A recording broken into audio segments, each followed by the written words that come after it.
Hey everyone, this is Dave Aaron. I'm here with my mate Leigh McMullen. Hey man.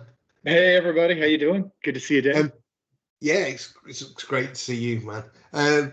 Last week we recorded the kind of first of these little videos of what Leigh and I spend a lot of time doing, talking about some really deep thoughts that we have about research and its connection to religion, spirituality, philosophy, martial arts, all different kinds of unusual things. And I hope you guys enjoyed the last one.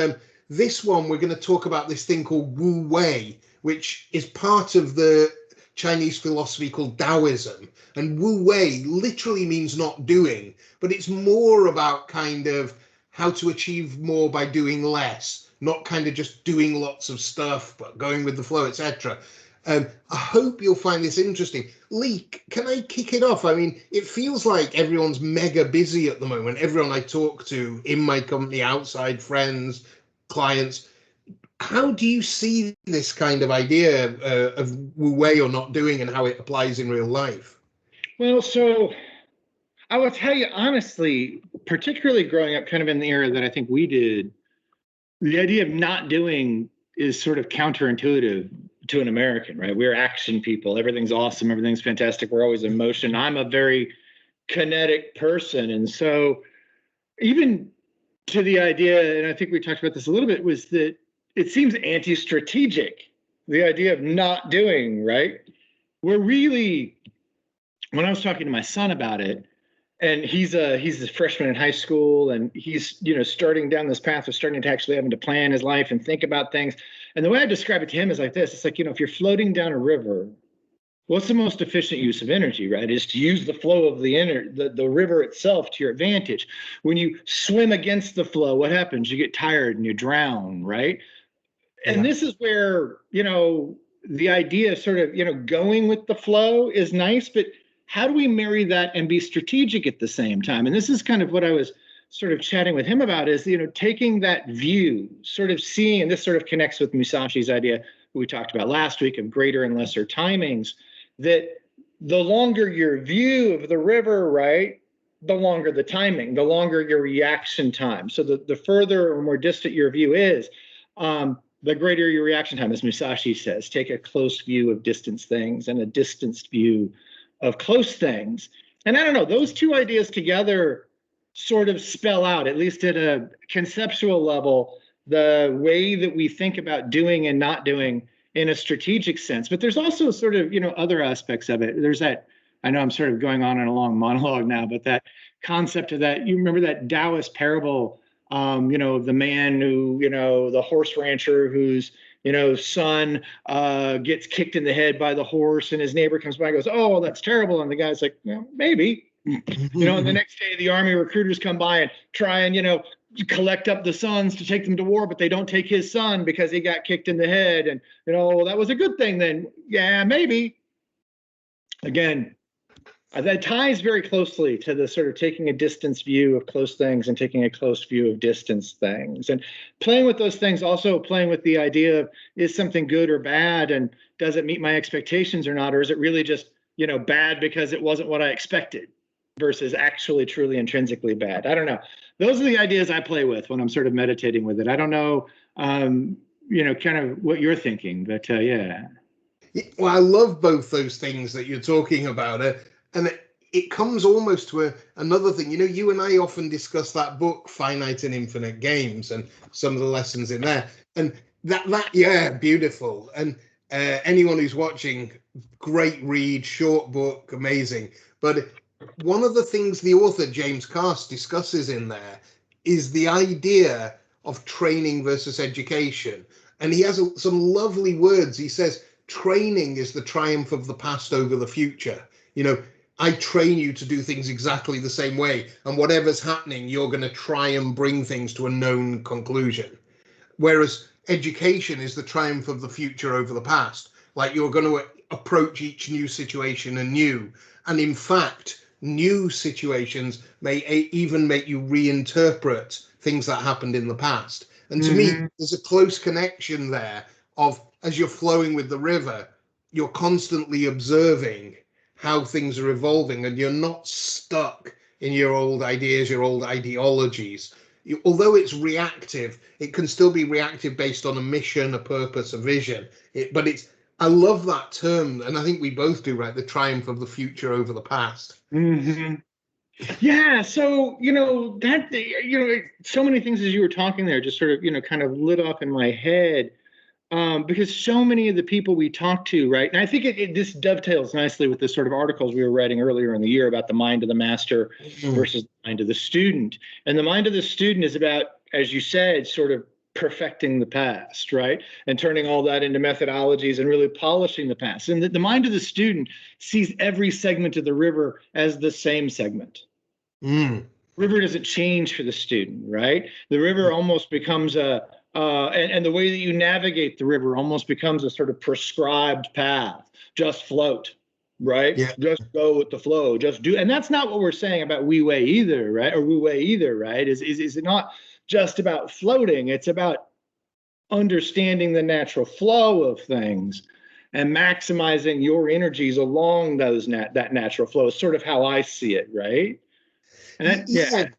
I think it's almost an image of, you see the water flowing and you just nudge it a little bit. And to me, I hate if this probably sounds a bit racist. I certainly don't mean it to be racist. I have a sort of Germanic view where you've got to work hard to get results. Whereas a sort of Taoist view to me is almost, by observing, I may find an easier way. It sounds lazy, but it's not meant to be lazy. It's more, I might find a more natural way to achieve the same results. It's not necessarily that I have to micromanage every single thing.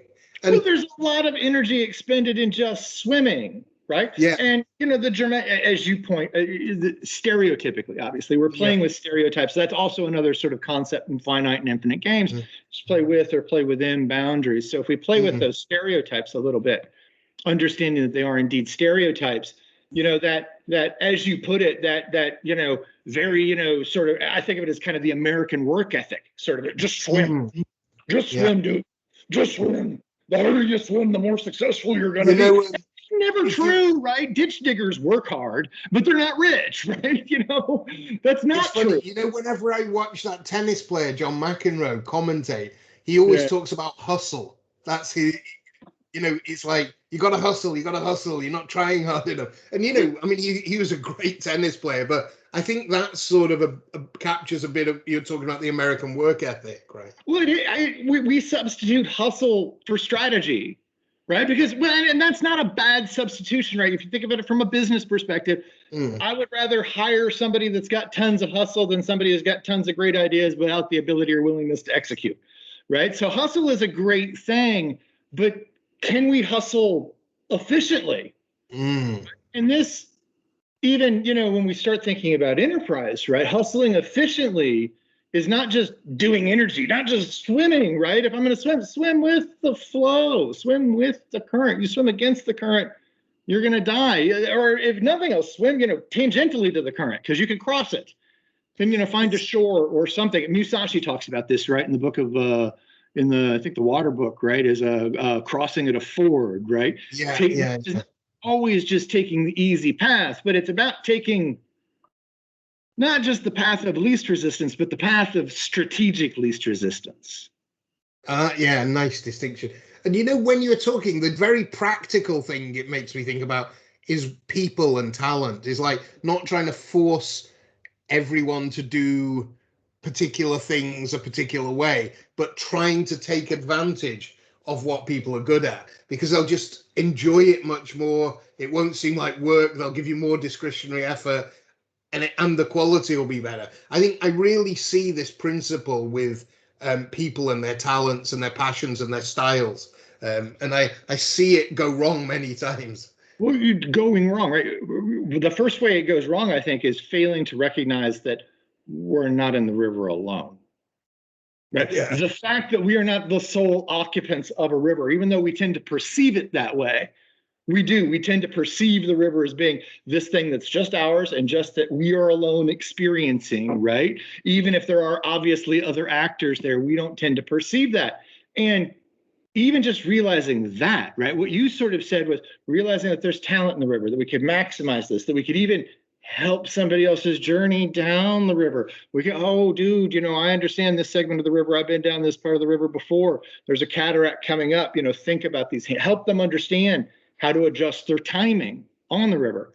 But at the same time, and I love that, but at the same time, even just the very basic realization that we're not alone on the river, that waves tend to cascade and interact. And that when we create those waves, that's a big part of, I think, Wu Wei as well, in my mind, is, imagining, dampening the strife on the river rather than, when we swim and we're splashing, right? You're also creating waves. You're creating effects on the river that affect other people as well. And that can have negative consequences in addition to the positive ones that you pointed out, I guess, is probably where I'm going with that. Yeah, I love that, man. And if I could jump on the analogy you're using, I know we talked about this a while ago. For some weird reason, I got very fascinated by this religion from India called Jainism, which it's more of a philosophy than a religion, as I see it. But one of their big tenets is called Anekantaveda, which means there's more than one way of seeing everything. So I might swim in the same river as you, but I experience it differently. I have different capabilities, different fears, hopes, dreams. And I think, that psychologists call it theory of mind. To me, it's so important that I don't see you as an object in my world, but I see, I've got my hopes, dreams, fears, history, scars, capabilities, and you've got yours. And, when we interact, it's about those two worlds, if you like, interacting. It's not about you being a piece of my world or you having an identical worldview to me. And I think that comes into this as well. Just what you said right there, not perceiving the other as an object in your world. Right. So the very first thing that comes to mind, right, is you think traffic and flow, right? Traffic is probably the one place where we as people experience a great deal of flow and where we tend to experience a lot of disruption in our flow. And those two things happen with great frequency, right? So it's a good metaphor to think about, right? The traffic on that river, our tendency is to think of the other person as a rock. Our tendency is to think of the other person as a cataract, something to be moved around or navigated through or otherwise treated as some sort of object, or even in the worst way, a potentially malevolent actor splashing around a pool, when really what we should do is recognize that they're also not stationary, that they are also in a state of flow. And that when we harmonize those flows, magic happens. Awesome things happen. When I recognize somebody else's flow and I'm either able to play off of it, right? Which would be like, for NASCAR fans out there, or racing fans, that's drafting off of the other car and then using that momentum and lack of wind resistance to pass the other car, which would be, a very competitive way of thinking about it. And the same sort of thing happens. Or that we could, also still staying with the NASCAR metaphor, that two cars that are drafting off of each other minimize the wind resistance on both the front and the back car.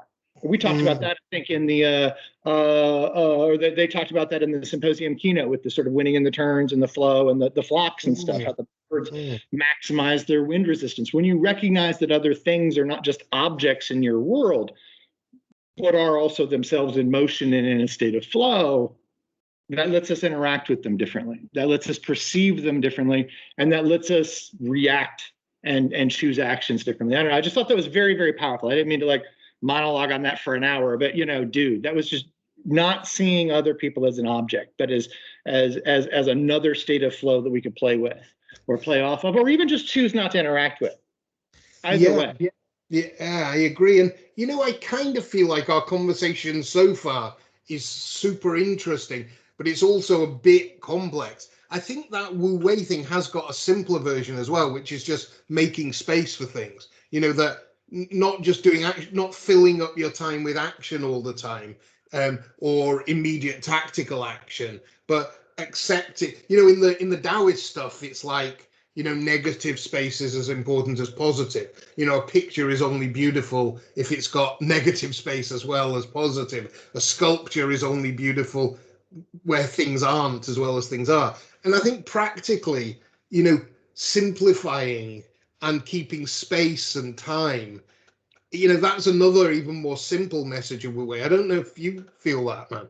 Yeah, anybody who's looked at my art wall probably can tell that I'm not great at preserving space for things. I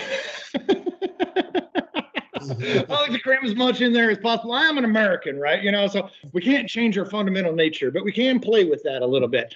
But yeah, no, I dig it. It is really, what we were talking about. We talked last time, and this is a really good counterpoint to what we were talking about last time. We talked last time about do nothing, which is of no use, which is about maximizing available space, maximizing available time to do as many things as possible, or to achieve what I'd like to think of as to achieve as many effects as possible. Yeah.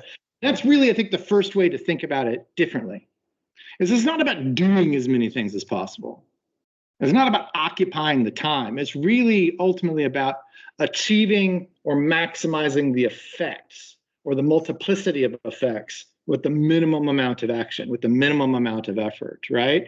So that was sort of the first thing that I was thinking of. But even the second thing, which is really just to create space, right? Nietzsche said that every great idea has been conceived while walking.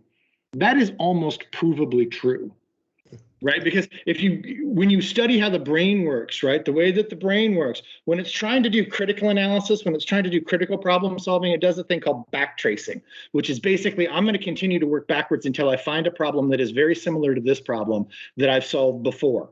That is all mathematics, right? Break the problem down to a previously solved problem and go. Creative intuition, however, works completely differently. What creative intuition does is it finds adjacencies between otherwise unrelated networks. This could be related to this in a very interesting way, or this could achieve, so it's those adjacencies. Now, the trick here is the part of your brain that finds those adjacencies doesn't work when the part of your brain that's doing critical problem solving is working, meaning when we're critical problem solving, that consumes our brain. It's like the difference between creative problem solving and managing kind of fear or threats, right? When we're under a situation of threat, the amygdala takes over, and the amygdala processes information 40,000 times faster than the prefrontal cortex that does your problem solving brain. And so really, even just understanding, to stick with the metaphor, the state of the river at any point in time and how that state of the river can affect your mind state can help us drive maybe with some mindfulness to creating the space that we necessary to create the sort of mental effects that we're looking for is really, I guess, where I was going with that. I don't know. How does that play to you? It's really cool. And I've sort of got one serious and one comical response to that, I think, fighting in my head for primacy. And the serious response, something you said very interesting. There's a guy who's a bit of a hero to people who were computer scientists when I was young, called Hofstadter. Is it Douglas Hofstadter? I think his surname's Hofstadter anyway. And he wrote a famous book called Gödel Escher and all about computer science. But he wrote a book more recently called Surfaces and Essences. And what it says, it's very close to what you said. He said, metaphors and analogies. He said we think of those as a curiosity, a curio, but actually he argues that they're the only way we learn. He said, we say, okay, I know this thing already. How is this next thing different? Or how is this next thing the same? So he argued every thought, every creative act is kind of doing an analogy. It's like, this is the same as that, but, and it's very close to Jacques Derrida's idea of difference, but I think that's interesting, because we think of analogies as, maybe something in the tool bag we only pull out very occasionally. And he's saying it's actually the essence of everything. And so that, I think, is worth, everyone can have their own take on that. But the comical response about the walking with Nietzsche, Douglas Adams, who wrote The Hitchhiker's Guide to the Galaxy, yeah. As I understand it, I think it's one of certainly the best funny books of all time, but he did nearly all his writing whilst in the bath. And I kind of think I have all my best ideas in the shower and the bath, and I think it's the same kind of effect. It's exactly the same effect. That's why you wake up at 2:00 in the morning with a sudden great idea. That's why you have a great idea in the shower, right? Singing in the shower is a great way to free up the mind to make those connections. Or some of the stuff that we did on rebooting the brain ages ago was about driving your brain towards those sort of meditative theta states where maximum sort of creativity occurs. And we can absolutely talk about that more if anybody out there is interested in that. That would be a fun topic for us to play with. But really what you said there that kind of lit up my brain was because, one, it's true, right? The way that the brain records information is based on the difference based on previous information, right? Your mother's face is basically the archetype for all human faces, and then every other face in your brain is some difference from that. Yeah. What that means is that basically our brain is nothing but a giant pile of heuristics, shortcuts based on these metaphors of learning. And what's really, really powerful there, particularly, and this doesn't have as much to do with Wu Wei, I don't think, maybe it does, I don't know, you can find the connection, is that I talk to a lot of people about change, changing habits, changing organizations, changing people, changing whatever. And change is really hard. Humans change by habits, right? Our habits are basically who we are. And you can't really break a habit, but you can change one. The only way habits appear to be broken, like my grandmother smoked her last cigarette, bought a new pack of cigarettes, stuffed them in the glove compartment of her car, and I took those out of her car, right? She broke that habit, seemingly. But recognizing that that can't happen with neurobiology, what's really happening is you change the underlying metaphor. Cigarettes aren't what's making me happy, right? The drug, the fix isn't what's making me happy. You change the underlying metaphor. It's like in psychotherapy when you suddenly realize that all of your problems, I could tell you that all of your problems are because of your mom or your dad, but it doesn't mean anything to you until you come to that realization yourself, until you come to that awakening, until you make that connection between the adjacent networks. And I don't know, I think that was just, we may be off on a tangent, but the idea of seeing the river in that way as really basically a collection of metaphors and that my perception of the river, good things or bad things in the river, is really based on that. And based on those metaphors and based on sort of a lot of beliefs and assumptions I'm making that are not necessarily true. I had a very interesting Taoism story that I told my son. If you give me 30 more seconds, I know I'm sort of monologuing here, but I was driving down the road and there was this car in front of me and it was going way slower than I wanted to go. It was actually not even going the speed limit. It was going under the speed limit by about 10 or 15 miles an hour. And I was getting increasingly more upset. This car was in my way, acting, as you say, as an obstacle in my world until I got to the stoplight. And when I got to the stoplight, that car approached the stoplight. And as it was approaching, the light turned green because of the timing, which meant that I didn't even have to touch my brakes as I hit the light. The point is that car was in my way, but actually cleared a path.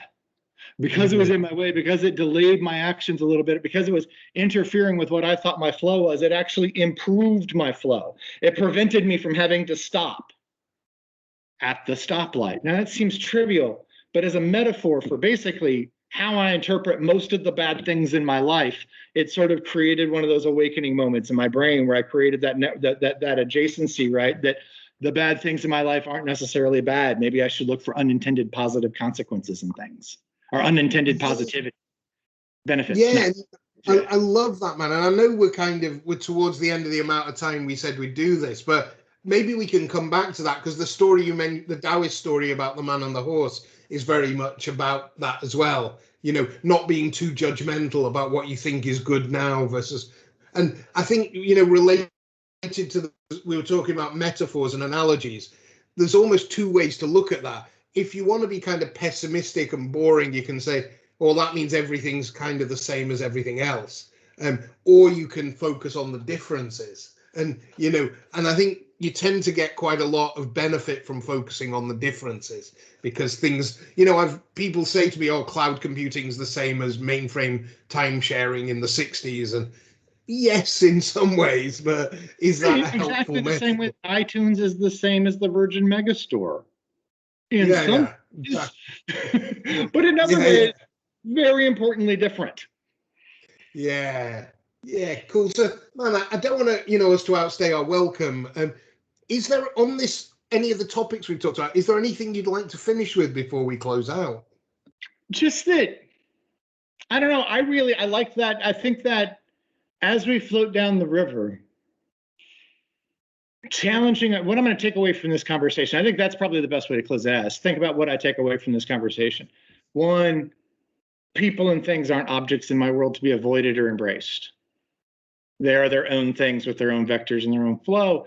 And then two, really, that often it's about identifying, challenging our biases, right? Because I don't know about you, and we talked about this with the mind of the master. The mind of the master seeks flow. When my flow gets interrupted, it really super extra pisses me off. And this is something that we talk to a lot of executives, and that is also true for them.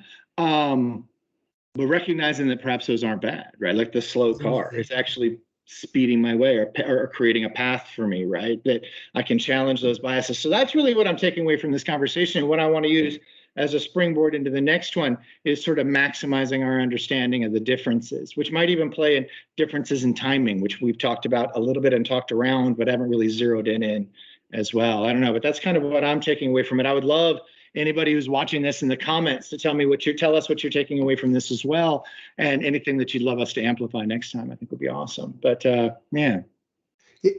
All right, that's great. I won't take much time. I just want to say I always love talking to you about this stuff, Leigh, and I'm taking away a lot of your stuff about not being too quick to judge, which wasn't where we started, but it was a very interesting way station. I think that's awesome. Thank you. And if it's okay, should we close here and hopefully do another in a week's time? I think we should. All right. Thanks, man. And thanks, everybody. It's awesome. Cheers, Dave. Cheers, everybody. Yes. Thank you.